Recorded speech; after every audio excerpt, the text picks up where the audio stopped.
Well, welcome to episode 8 of Yins Are Good. I am your host, Tressa Glover.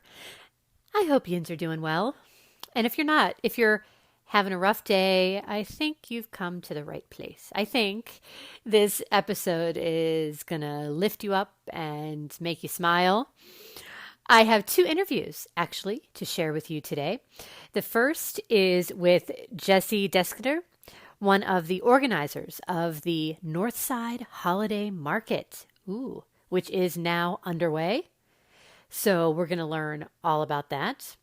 And actually, speaking of the holidays, this episode is being released about a week and a half before Thanksgiving. And I know this holiday season will look very different for most of us. Many of us won't be able to be with our loved ones in person, or of course, some of us have suffered losses of loved ones. So I know it's going to be a difficult time, and no doubt it may leave us feeling a little bit lonely or just blue, as my mom would say. But I don't know, maybe knowing that we're all going through it together is of some help. But I thought over the coming weeks, as the holidays approach, we could share with each other some of our favorites, put a smile on our faces, warm our hearts, holiday memories from any time in your life. Heck, maybe this Thanksgiving will surprise you and provide you with something special. But please send us an email, leave us a voicemail, post it on our Facebook page. Just please tell us about your fond holiday memory, and I will share it on air. And we're actually taking stories from anywhere. Oh, yeah. I'm not limiting this to just the Pittsburgh area. So we have listeners outside of Pittsburgh. I mean, heck, we have listeners in Ireland and Germany and Singapore. Hello to you all, by the way. Yins are all good. So 1-833-399-GOOD or yinsaregood@gmail.com. And of course, we're always looking for any story of good that you want to share with all of us. So please, of course, keep those coming too. But back to this episode. The second interview that I've got lined up for you is with Marianne Baird and Jonathan Kaplan, the creators, writers, and stars of a new web series called Mares and Caps. And the pilot was shot right here in Pittsburgh. And Marianne and John actually reached out to me and said, keeping with our theme here at Yins Are Good, that they wanted to share their stories of generosity and support that they've received from the Pittsburgh community. And I said, well, yes, absolutely. And we had such a wonderful conversation, just positive and refreshing and fun and thought-provoking, and you'll get to hear about their show too. So it's awesome. Oh, and of course, you know, we're going to have another round of Name That Neighborhood. But this week, I'm changing it up a little. This week, I'm calling it What Is Name That Neighborhood? And it'll be in the style of Jeopardy, as a tribute to its host, of course, Alex Trebek, who passed away just over a week ago. Don will again be my guest, so we'll see how he feels about that little change up. But with all of that said, let's get to the good stuff.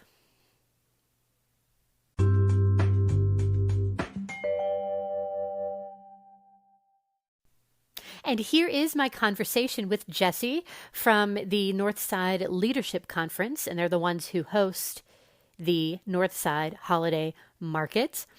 And this market provides a chance for artists, artisans, specialty vendors to sell and showcase their materials that, of course, they've missed out on some opportunities during the pandemic. So take a listen. So do you want to just tell us a little bit about yourself and how you're involved with this holiday market? Yeah, so I am the Main Street assistant with the Northside Leadership Conference, and I am currently putting together the Northside Holiday Market, which starts this Saturday, November 14th. And so it is the Northside Holiday Market. Where is it exactly in the North Side? Yeah, so there are going to be two market locations, both on East Ohio Street. Uh, One will be indoors at 431 East Ohio Street. That's the former Farmer's Daughter flower shop space. And they moved across the street and they moved into a much bigger location at 502 East Ohio Street. And the Holiday Market's second location will be in the vacant lot next to their current business. Ah, gotcha. So it's November through December, right? On Saturdays. Yeah. Yeah. So how did this all come about? Yeah, so you don't need me to explain how detrimental 2020 has been to local businesses and artists. So this is kind of a dual purpose event, and one is to provide opportunities to Northside and other local artists, artisans, and specialty vendors that usually do multiple markets and vendor fairs throughout the year.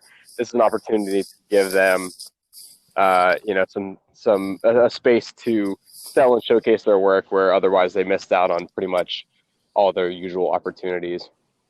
The second main goal of the Northside Holiday Market is to bring some extra foot traffic and shoppers and patrons to the Deutschtown and East Ohio Street Business District. This business district is by far the largest in the North Side, and it's really extremely busy in November and December with holiday shoppers and just people walking around and enjoying the holiday atmosphere and festivities. But obviously this year COVID's taking a toll on the business district, so this is a good opportunity to bring some life into the business district, and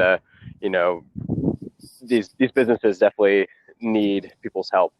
So it's a good opportunity to hopefully pump some life into these businesses. And a lot of people don't even know that this business district exists. People that have been in Pittsburgh for multiple years have never really made it down to East Ohio Street before. Do you have an idea of, in general, how many artisans are involved overall? Or Yeah, so we've had about 15 or so vendors sign up, and they are all different kinds of vendors. And each weekend we'll have a different combination of the vendors. Not all of them are going to be there every single weekend. So each weekend will be a little bit different in terms of your what options you have. So that's kind of exciting for people who maybe come one weekend and realize that, oh, next weekend it's going to be there might be some vendors that we hadn't seen before. So people can keep going back, and especially like just 2020 in general, people are looking for places to go, and of course in a safe way too. And I know that you do have you're asking, or it's required. Is it required that people wear masks? Yeah. Yeah, so it's required for both the indoor and outdoor space. So yeah, it doesn't matter even if it's outdoors. We're still requiring masks and social distancing for anyone who enters the market, and that's also a requirement for the vendors as well. So if you could give us a sense of some of the different types of arts or crafts, or like types of vendors. Yeah, like I mentioned, there's a pretty eclectic mix of vendors. There's going to be painters, photographers, sculptors. There's a vendor who has like mixed media on wood, different handmade holiday trinkets and decorations. So there's all kinds of things. And like I said, it's going to be a different looking market every year. And so, it's a little windy where you are, but it's cool. Yeah, I'm outside. Hear you. It is a beautiful day today for the middle of November. So standing in a little patch of sun right now. Ah, yes. Enjoy it. And is there a place if people, to get the specifics for this? Is there a website or a Facebook page or? Yeah, so our website is pittsburghnorthside.com. So I'll do my best to keep that up to date, and then we post everything on our social media pages too.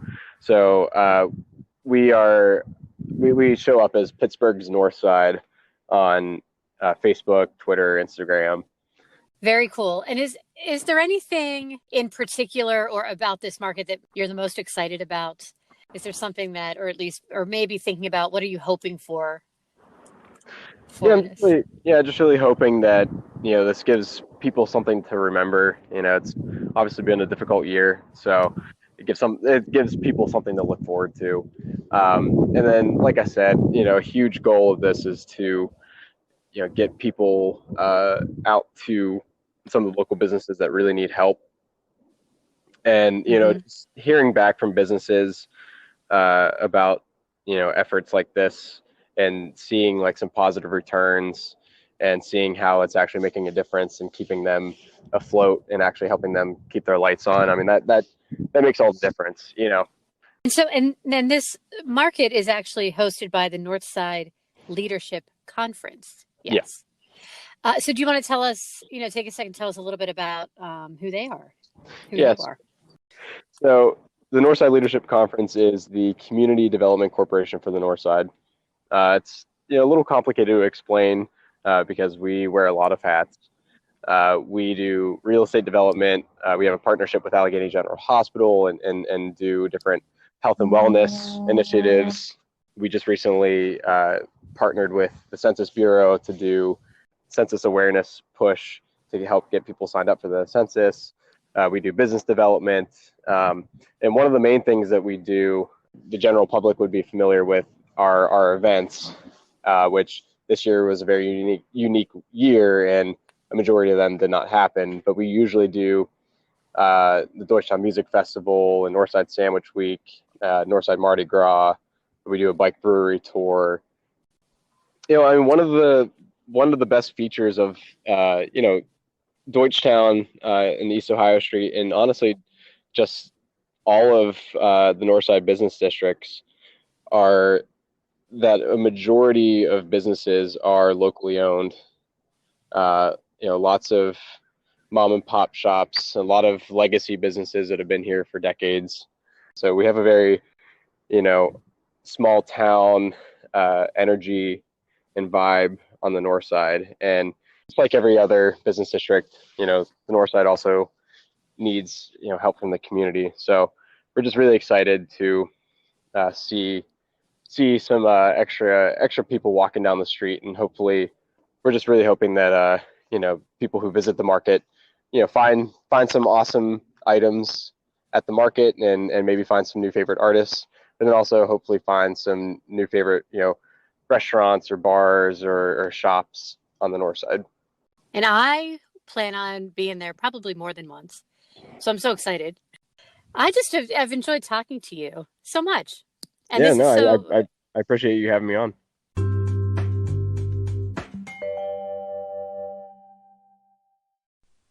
The Northside Holiday Market is going on Saturdays from November 14th through December 19th from 10 a.m. to 4 p.m. So get yourselves on over there to the Northside and check them out. And now it is time for Name That Neighborhood.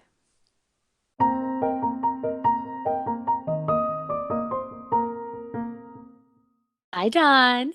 Hi, Tressa. Here we are. Yes, we are. This is our 8th. Can you believe it? I cannot. Time has flown. Hasn't it, though? It feels like our 4th. Oh, I know what you mean. Well, I do. I'm changing things up for this episode. No. I am. And in honor of Alex Trebek and Jeopardy, this is now, what is Name That Neighborhood? Phrased in the form of a question? You would be correct, Don. So, yeah. So I will give you the category, but they're all in the same category. But there's a category. Then please remember to phrase your answer in the form of a question. The category is potent potables. I cannot believe you said that because I was going to say that as a joke. You stole my joke and my thunder. That's fine. Well, I have nothing else to say now. I don't know if I want to play. No. You're taking your quiz show and going home. Yes, I am. All right. Are you ready? Always. Let's do it. The category is Sweet Home Pittsburgh. So what we're looking for are the hometowns of the famous people that will be the answer. Did I say that correctly? I'm not sure. Okay. I think I understand. Right. So you're going to tell me or ask me the neighborhood from which each of these famous people came from. Let's just get started. They are today. So let's just get started. Let's. Right. Number 1. Michael Keaton. Well, I know he is from Kennedy, as he went to Montour High School with my Aunt Patty. I don't know if you would have it classified as Kennedy or as Robinson, but it was the McKees Rocks area. And I should say, what is Kennedy Township? I don't know how to do this because I'm going to give it to you because it is correct. And it's McKees Rocks / Kennedy / I mean, you have more information than apparently I do. So yes, that is correct. His brother was married to my health teacher in high school. So I'm familiar with the man. And I grew up on a street, McCoy Road in McKees Rocks. Shooty's Bar was on that street, and that was where he would go from time to time. And also, if you've seen the movie Gung Ho, he wears a St. Malachi t-shirt, which is in Kennedy Township. Yes, I did know that. Well, that's just a yes and a couple of bonus points because you went above and beyond. Thank you. And you did catch yourself changing it to the form of a question because I was nervous about that for you. I know. Yeah. Number 2. My potable would not have been potent that day. At all. Number 2. Jeff Goldblum. What is Squirrel Hill?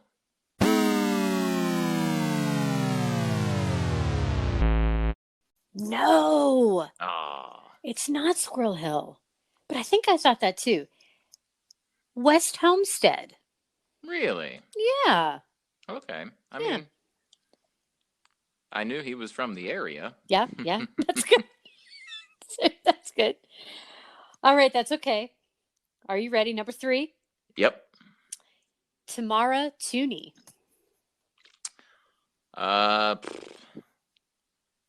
What is CMU? Because I know she went there.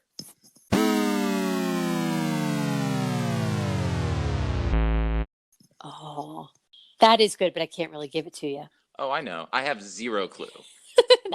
McKeesport. What is McKeesport? Okay. Cool.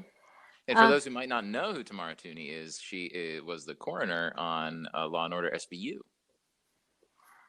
Don, I'm loving this. You're like providing the info that I usually do. This is fabulous. I try. And all right, number 4. Are you ready? Well, apparently not. I've only gotten one right so far. I know. But go ahead. But you got it really right. So nice. Mark Cuban and Joe Manganiello, or if we were in Italy, Manganiello. Of course. What is Mount Lebanon? You are correct. Both of them hailing from Mount Lebanon. As the T stop says. That is correct. All right, number 5. Andy Warhol. Well, just because the museum is there, what is the north side?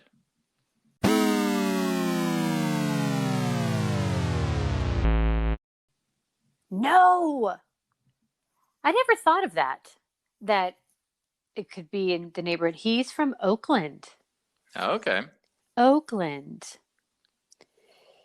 Well, we're going to go. We have a final Jeopardy question. Answer. The Daily Double. Maybe next time. Mm-hmm. Are you ready? Sure. Gertrude Stein. Oh, man. I have no idea. I have zero idea. Because I got it wrong. We're going to go for it again. What is Squirrel Hill?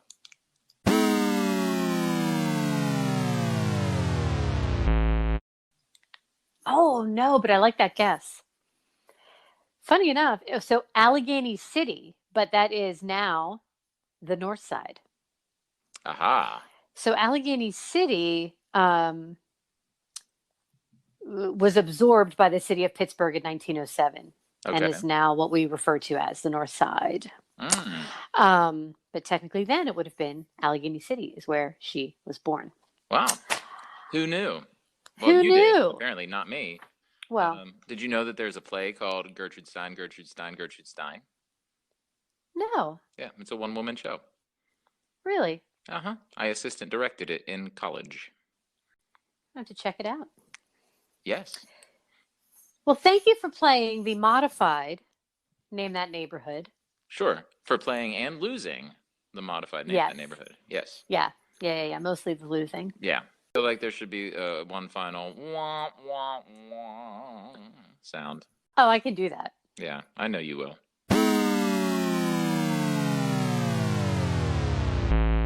Thank you so much. Bye. Bye.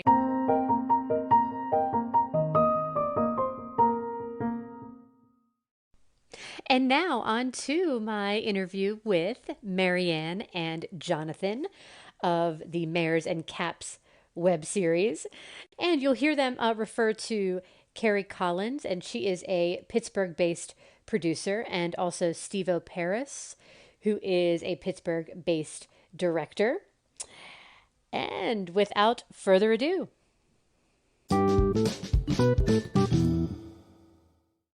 well, let's welcome first to Yins Are Good. Yes. I'm so happy to be here. Yins Are Good. We're going to talk about all type of stuff, going to Steelers games, you know. You've been working on that. Yes. Well, let's tell us about yourselves, shall you? And also, and of course, how long you've been studying the and Pittsburgh you're like, accent. and stop doing that for the whole By the way, why did we bring him on? Yeah, can this just be maybe I'll just talk about you. We wanted to ask you questions. Yeah, Jonathan is. So I am from Boston originally, and I think I have a pretty decent Boston accent, like when I need to put it on. But like when I moved to Pittsburgh, Jonathan just whipped out this Pittsburgh accent. Well, I wonder why. I wonder the reason why I feel like I have a little bit of a dexterity with accents because my mother's Honduran, so I grew up like having like other languages in my house, and then I would mimic, you know, the way they sounded. So I think I grew up having like a little bit of ability to mimic. Sure. Yeah, that makes sense. And you may notice, like yins, like there's these magical words and. Oh, there are gum band. What is that? Oh, gum band is a rubber band. Yes. Wow. And or if you're gonna like clear the table after dinner, you red up. Or clean your room, red up. But it's funny growing up because I grew up even in the suburbs where, as far as the dialect, you don't hear it as much. Yeah. You know, the further out you get from the city. Yeah. But those words, gum band, like those things were completely part of our vernacular. Then you're like, wait a minute, no one else says this? Right. it's like not only it's fun, but it's also like inspiring. Like I think that like the like just sort of like bring it back to like what we'll talk about is in the show that we created, Mares and Caps, like we intentionally sought to create a fictional place that if we get to make it has its own like regional flavor. Oh yeah, that's cool. So Mares, Yes. if I may say, Yes. Mares. Yes. So you're from Boston. Yes. Also from the suburbs, so I don't have any Boston accent. Yeah. And have been pursuing acting and stuff like that for a long time. And Jonathan and I started working together really in 2015. So my husband and I moved out here at the end of 2016. And really, like, I'll say, like, as a New Englander, like, Pittsburgh was never, ever, ever, ever on my ever of, like, someplace to move to. Just, but it's just, like, Pittsburgh is just, like, a really wonderful small town city.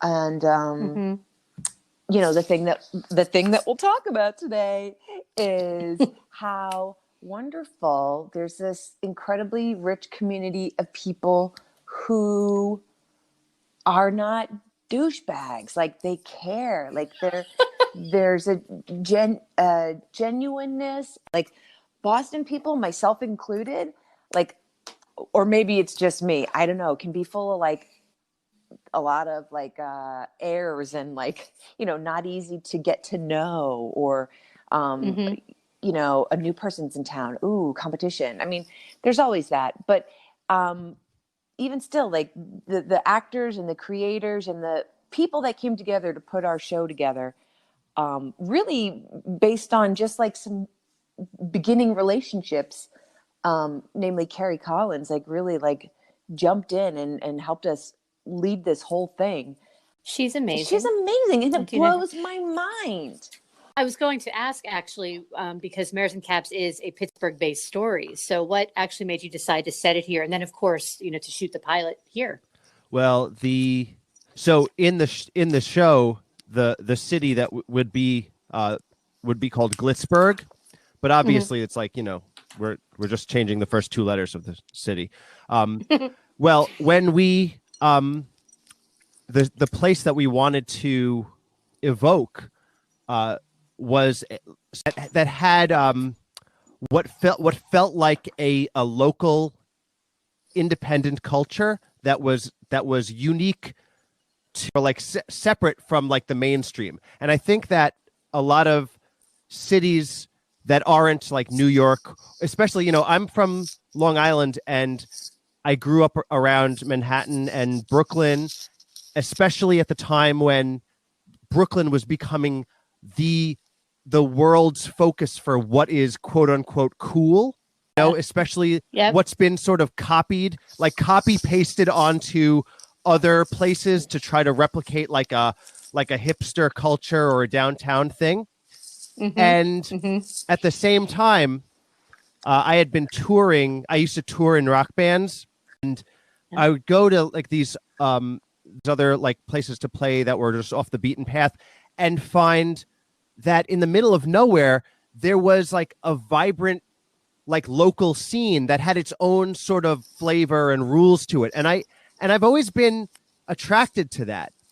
So when Marianne relocated to Pittsburgh and we were writing this fiction about Mares and Caps going to the place that they're going to like find their dreams, a lot of the things of like what constitutes that dream world for us were, like, for me, romanticizing some of those elements about places that are off the beaten path and seem to have their own like local special magic, you know, even down to the colloquialisms. The language could be different, or like the clothing could be different, because there's something that everyone, like, there's something about how we'd be walking around on the day in Pittsburgh as we were writing, we got together on the weekends, and see like the entire city descend in black and gold. You know what I mean? And it's like, what is happening here? This is like an X-Files episode. But that like special, like, this is something only we know, and it's like our world. That's like, there is something magical about that. part of the reason to shoot it here too was because I was starting to meet a bunch of people in the Carnegie Screenwriters, other, 48-hour Film Fest, other actors, because it was clear that there were people here doing stuff and there was an affordability. And I think too, the part about Pittsburgh where there was, and I don't know how this will translate, but there, Pittsburgh had a huge industry, and then there was also a lot of, and then it went away. And so there's like a mix of like decay around certain parts of decay and in terms of buildings or I don't know. The city itself has a lot of like awesome restaurants. And so like all kinds of new stuff, over the however many 10, 15, 20 years. But there still is like, in Carrick or like down by in Braddock, like, and some of these old, the Carey furnaces, like just these old buildings or it's not a building, it's a thing. It's a furnace. So this right next to the Glitzberg, we've got it going on. There's this under also decay and memory of old times. When we moved to Pittsburgh and you see all these bridges and then these various like, new developments along the water, like the history is so in your face and it's just really cool. So I've thoroughly enjoyed living in a totally different place that I never would have thought to move to. And may I just say, we're so happy that you're here. Thank you for coming. John, thank you for visiting from time to time and for shooting this show for your show and for shooting. Oh, well, for sure. And I think that wouldn't have happened if it wasn't for, again, the goodwill of everyone. Because so 2 years ago, we had made our first series, Killing It, which was just a series of vignettes. It was Marianne and I just sort of figuring out how we worked together. At that point, we were not thinking of like an overarching story. We basically just had our two personalities and how they contrasted, and we made 9 vignettes exploring that in different ways. And also the themes that we talked about in those 9 episodes were universal themes about how Marianne and I view the world differently. Like a Venn diagram. It's like where the two people are different, but in the center of the two spheres where like there is like maybe connection or dissonance, but definitely a new color is created. So, but anyway, in the new series, Killing It, we did a campaign where we did 3 screenings, one in Long Island, one in Boston, and one in Pittsburgh. And that was in think January of 2018, I'm going to say. And we did it at the Regent Square Theater. Yeah. I think that was like a big sort of launching point for us to think about that maybe Pittsburgh is a place where we're going to find love. Yeah. Because in Long Island, and especially New York, people are not interested. Your peers are in upfront what do you call competition Conflict. with you. Yeah. They are looking at what you do and looking past you. They're like, if you're not here to help me, I want to see who's behind you, who I can like ladder off of. And that's what New York is. It's dog eat dog. So we found a lot more love from Carrie and people in the community, so that by the summer, but like, we were writing, but like we were like, it will be cheaper to do it here. And there are people who want to be part of something cool. Yeah. What else about your show do you want to share with us? What they can expect. It's a dark comedy. Yes, it is a dark comedy, and I think thing that I think is really cool about that makes my heart happy about what we're doing is it's a story about friendship. It's a story about confronting yourself and following your heart and having somebody to share your life with, to witness your life. and you know, and not be a romantic partner, but have this like best friend. And you know, all the while there's all particular, you know, to Mares and Caps, there's this whole commentary on the industry, in quotes, the any kind of industry that's like cliquey and dog eat dog, all that kind of stuff. But the importance of having someone see you and know you and allowing yourself to have that friendship. And, you know, it doesn't come out corny. Like we don't ever say that, but that is really the heart of this story. And truly a big, something Jonathan said before we had this call was about, you know, how fortunate we feel to have our creative relationship, partnership. Yeah. Yeah. For sure. But like to just clarify maybe what the show is about, if any of the listeners want to watch it. So yeah, Marianne Mayers's character is, you know, like we are. We're both in our we're both 40, and she is like a delusional a delusional woman who works in a cemetery and finds out that a famous one of the clients who's like burying their son finds out this actor committed suicide and was like a famous actor in Glitzburg, and that drives her to like make a change in her life and go for her dream.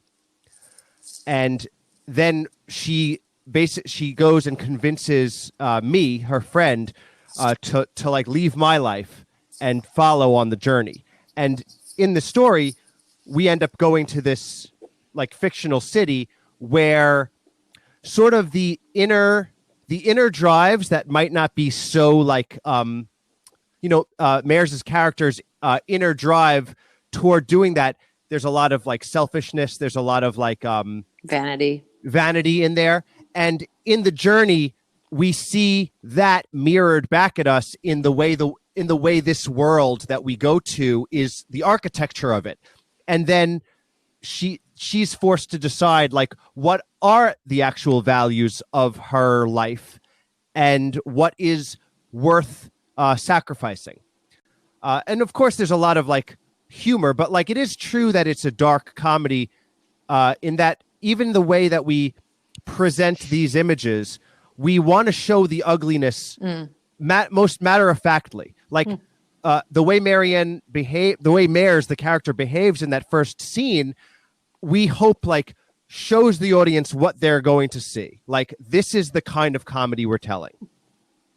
I appreciate that when we see our characters like behaving badly, they have the freedom to do that because like in real life we don't operate via id. We have to follow the rules of society, but like when we're creating a fiction, we're allowed to break the social rules.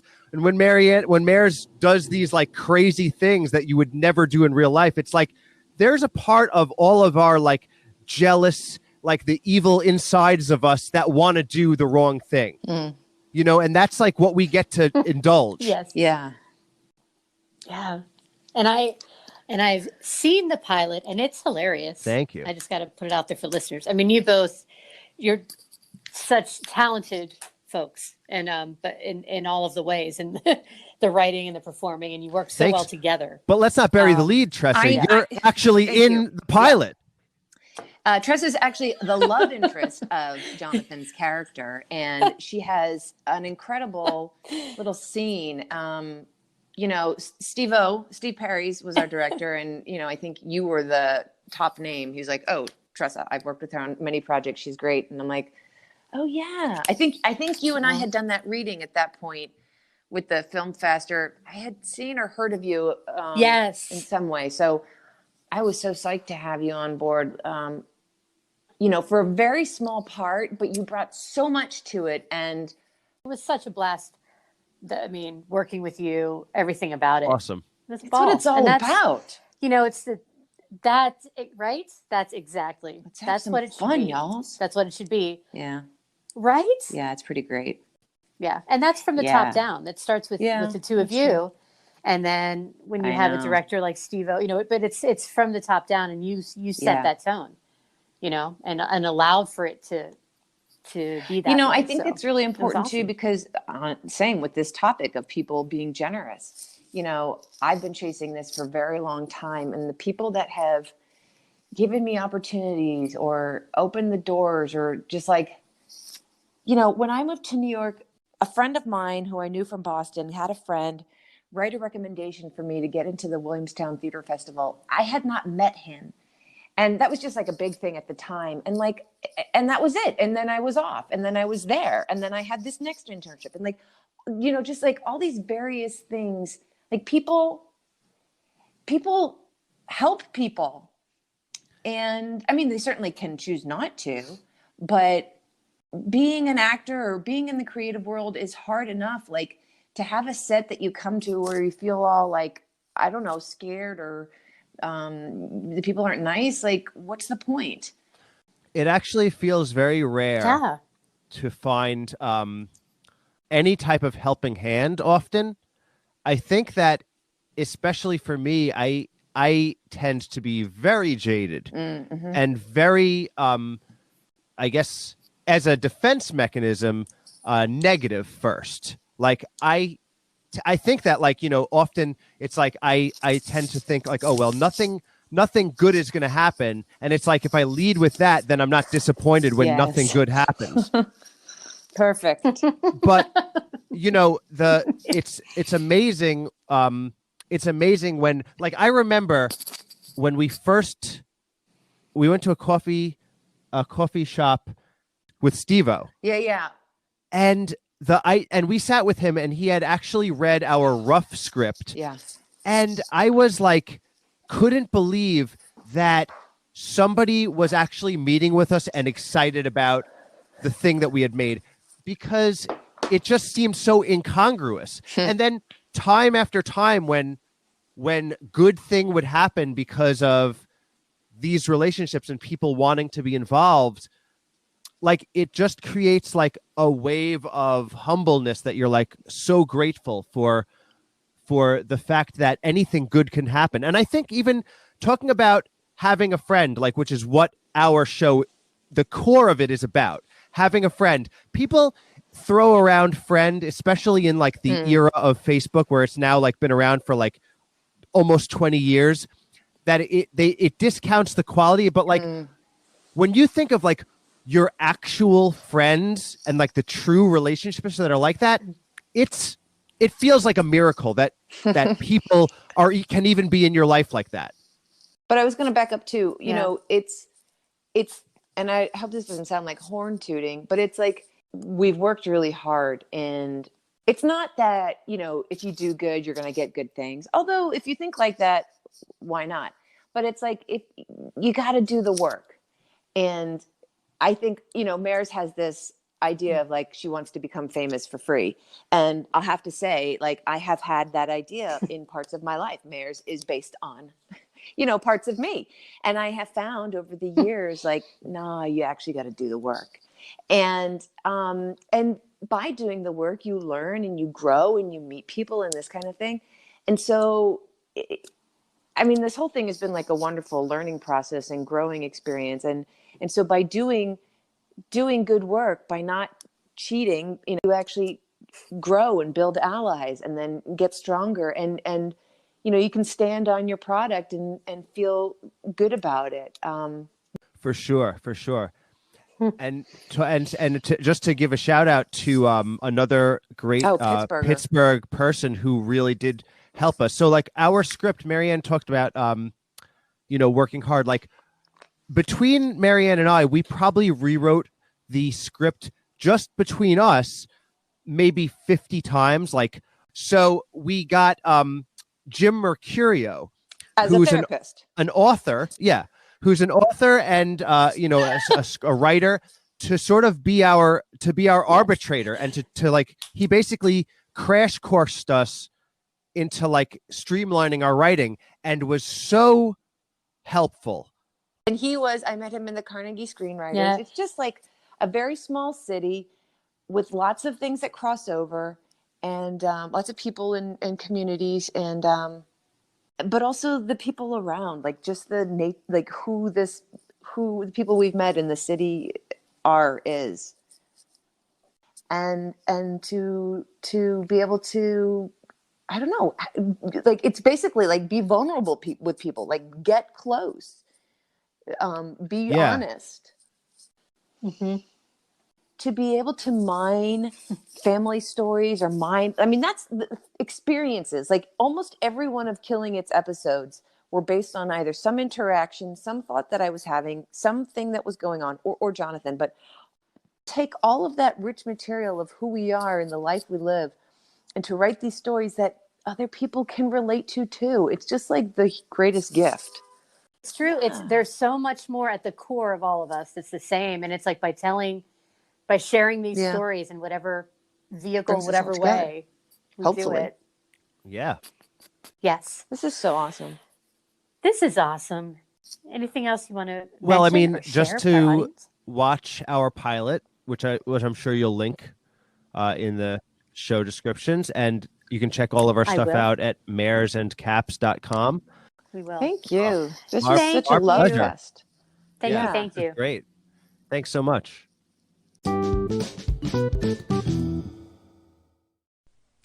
Be sure to check out our show notes to find out more information about the Northside Holiday Market and about Mares and Caps, and where you can watch the pilot episode as well as the other projects they've been working on.